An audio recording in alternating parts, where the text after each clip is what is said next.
Hi, Nancy Burt-Preece here. I'm an independent Stampin' Up! Demonstrator. And here's all my information for April. And of course, all my contact information. So what are we doing today? Well, we're doing some really fun things, I think. So I'm going to show you two cards, and I'm going to show you how I made them. So the first card is this one. And what I did is I have Pool Party cardstock. It's 5.5 by 8.5, scored at 4 1/4. Then this designer series paper, which to me looks like water in the background, is from the, I just lost the name of it. By the Bay. It's By the Bay paper, which is gorgeous. This is just a 1/2-inch strip, which is with the Happy Birthday from the Hues of Happiness stamp set. This one is from In the Moment, and I'll tell you more on how to do that. I use the circle dies. And on the inside, this is from the By the Bay set. And what I did is I stamped it in Sahara sand and just colored the shells with the Stampin' Write marker in Balmy Blue. So I just did that and then blew on it lightly and stamped it. And this is from the Hues of Happiness. 4 by 5 1/4 inside white. So the important thing is, how did I do that part? And so I want to show you that. What I did is I took some cardstock vellum and a StazOn ink pad. Now, StazOn with alcohol markers like the blends would be bad if you did it on the StazOn side. Here's the fun part of this card. I turn it over and I color the back side of the image. So I am using some blends. And when you do stamp this on your, I use the circles to cut that out. When you did it on the cardstock vellum, please let it sit for a minute to dry. If you try to do it too soon, it's going to be a mess. And I know because I tried to do it too soon. I'm finding that darker markers, now this is her skin tone, so I'm doing it a little bit lighter. But if you use darker markers, you're going to be happier with the effect. Let's see, this is one of those new skin tone SU900. I used Dark Starry Sky. I'm going to use Dark Daffodil Delight for her hat.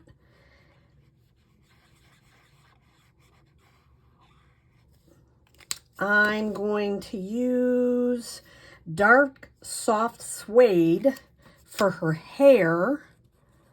I was a brunette until I got really gray, so now I'm kind of a salt and pepper kind of girl, but I did have kind of brunette hair at one point. I'm going to use Dark Parakeet, Dark Granny Apple Green for her dress. You notice I'm just kind of being careful as I'm going.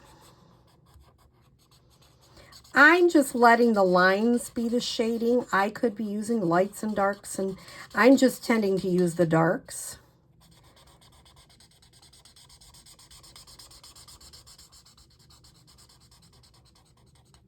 Okay. Then I'm going to use the blend, which is bronze. To me, that is one of my favorites because it really looks like kind of wood. This reminds me she could have a glass of juice, or she could have a glass of wine. I know some living in the Finger Lakes area of New York. I can imagine this view on some of the wineries. Just seems like a super fun thing to do. And then when I turn it over and I put it against, I don't have another circle, but when you put it against a white, it really pops. When you put it against a color, it's not so much. But that's why I use this scallop circle to really make that pop. And then I just used a sponge dauber I've shown you several times with my, let me see if I can find one quick.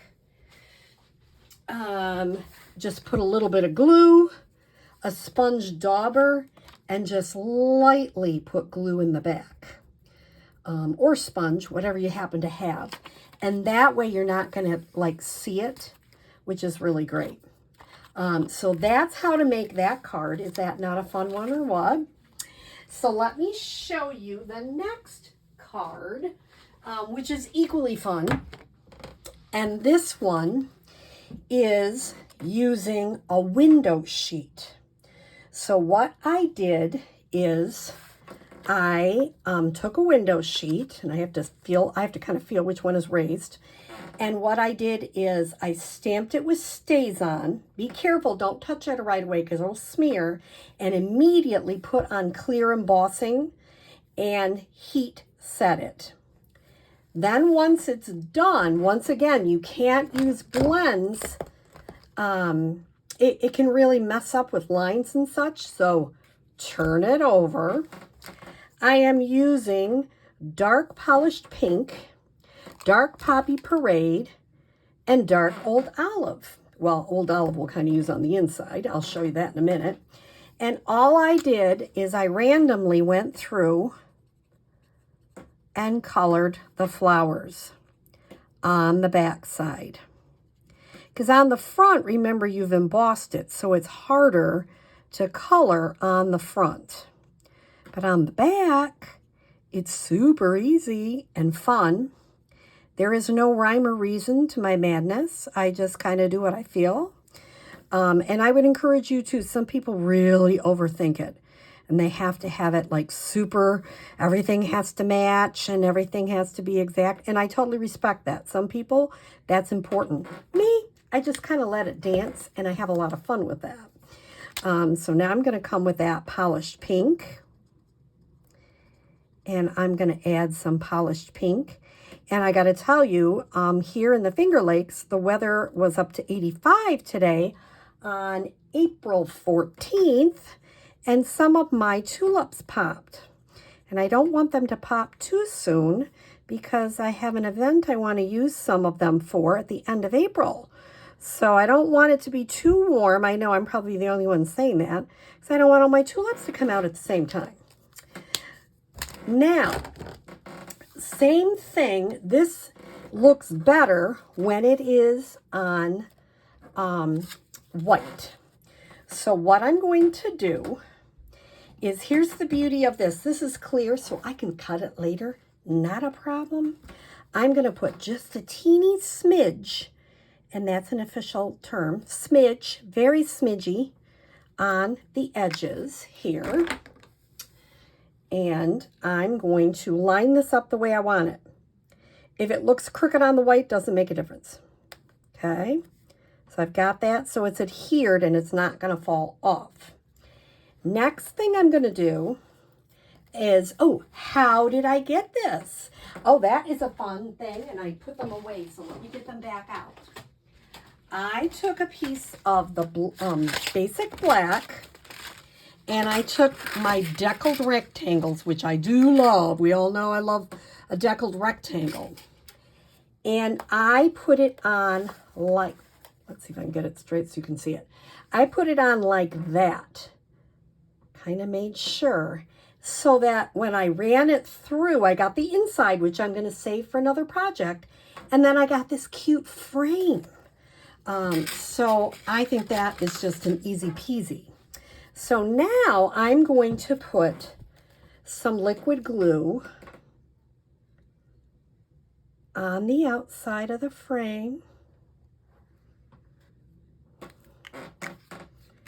And I'm going to adhere that to my poppies. Now remember, don't worry if there's something hanging over it. Let it sit for a minute.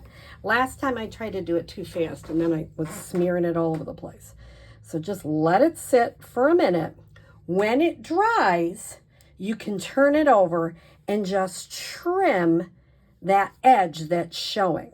So I'll do, see what I mean? You can't do that too fast. I'm always trying to rush it. Don't rush it. Now, the next thing I'm going to say is I use this embossing folder. What's the name of that one?